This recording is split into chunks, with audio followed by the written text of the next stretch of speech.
Hello everyone, welcome back. In this presentation, we are going to focus on the last sublanguage of SQL, the Transaction Control Language, TCL.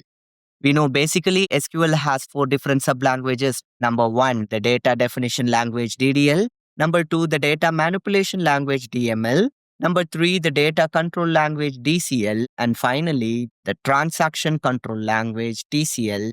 We have already addressed about DDL, DML, and DCL. In this presentation, we are going to exclusively focus on transaction control language TCL. Before stepping into TCL, let's focus on an analogy. Suppose there is a route like this.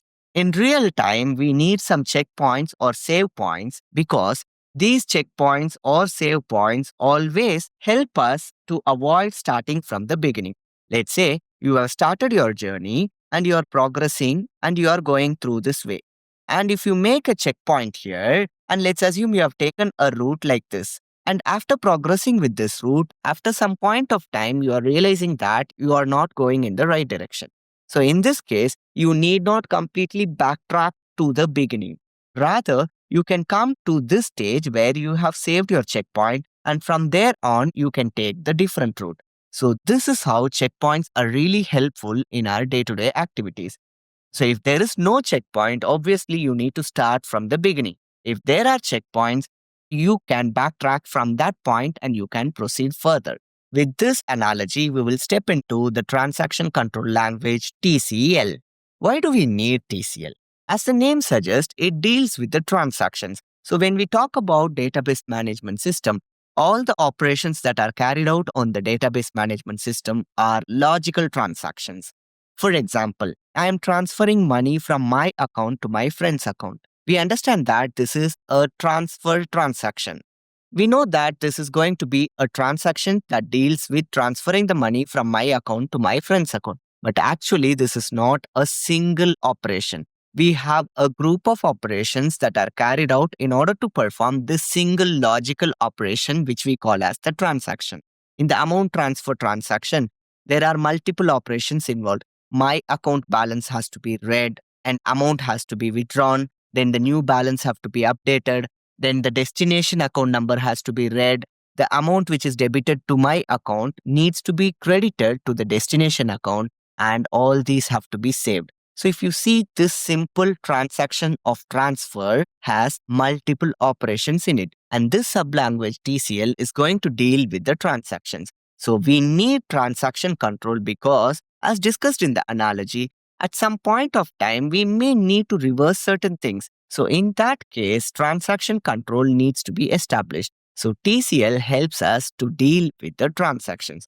So from this, it's clear that if we want to manage transactions made by the DML statements, then we need transaction control language. As already informed, DDL commands cannot be revoked. So whatever we do using DML, those things can be managed. Let's see the various commands in TCL.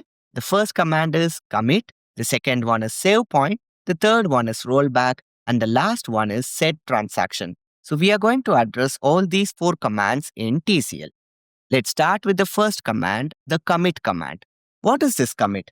As the name itself says that this commit command is used to save the transaction permanently on the database. Say for example, you are making some changes in the database, and after making the changes into the database, if you issue a commit command, then all the transactions, whatever you have made, will be saved permanently into the database. And the syntax is so simple. After doing all your operations, simply issue a commit command. So this is the syntax. Obviously, the example will also be the same because there is no table name or no object name involved. Let's see an example. Let's assume this database contains 500 rows. Now, what Rahul has done, he has inserted 100 rows. So 500 plus 100, 600 rows are now in the database. For example, I'm saying, after adding 100 rows, if Rahul issues a commit command, then what happens? All the transactions, whatever made by Rahul, will be saved permanently on this database.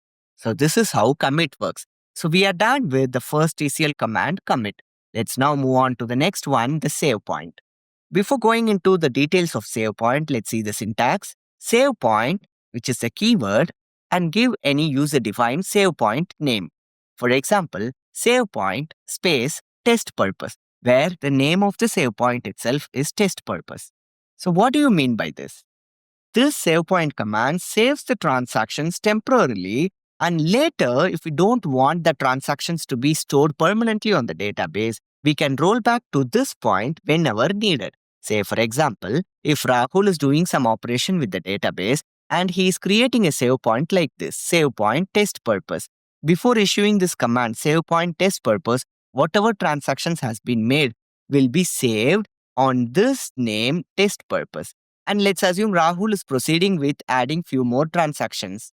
And Rahul later decides that he don't want the newly added transactions. He want to roll back to this particular place, that is test purpose. So he can simply roll back to test purpose, and whatever the data that was there till this test purpose will be restored to the database. I hope now you can correlate the analogy what I have depicted in the starting of this lecture. So save point saves the transactions temporarily, and we can roll back at any point of time whenever needed. So we are done with save point. Now let's see what is rollback. As the name suggests, rollback restores the database to the last committed state. Let's see the syntax now. Rollback to save point name. Suppose if I am giving a command like this, roll back to test purpose. In the previous example, we have created a save point as test purpose. Now, when I issue this command roll back to test purpose, it restores the database to the last committed state, which is test purpose. And whatever operation has been carried out after test purpose save point was created will not be saved onto the database. Say if Rahul issues a command like this, roll back to test purpose, then this database will roll back to the state where it was having the save point test underscore purpose. Actually, for commit and save point, we have only one rollbacking command, which is rollback. If you simply give rollback without to and save point name, that is simply rollback semicolon. This restores the database to the last committed state. If you want to roll back to a particular save point, then you can give rollback to that particular save point name. So we are done with the third TCL command, rollback, and we are going to see the last one, the set transaction TCL command. The set transaction TCL command will have two properties. Number one, it can set the transaction as both read and write, or we can make a transaction read only. Say I'm just giving a part of the example, set transaction read only. So what does it mean? So the transaction is set to what mode? Read only mode. So when a user is doing some operation with the database, so he can perform only read-only transactions. Anyway, the example what I have shown here is a partial example. I have depicted this only for understanding purpose. When the course progresses, when we are in the chapter of transaction control, at that time I will explain all the commands whatever we have seen elaborately with some real-time examples. So in this presentation, we have seen about what is TCL, and we have seen about commit, save point, rollback, and set transaction commands. I hope the session is informative, and thank you for watching.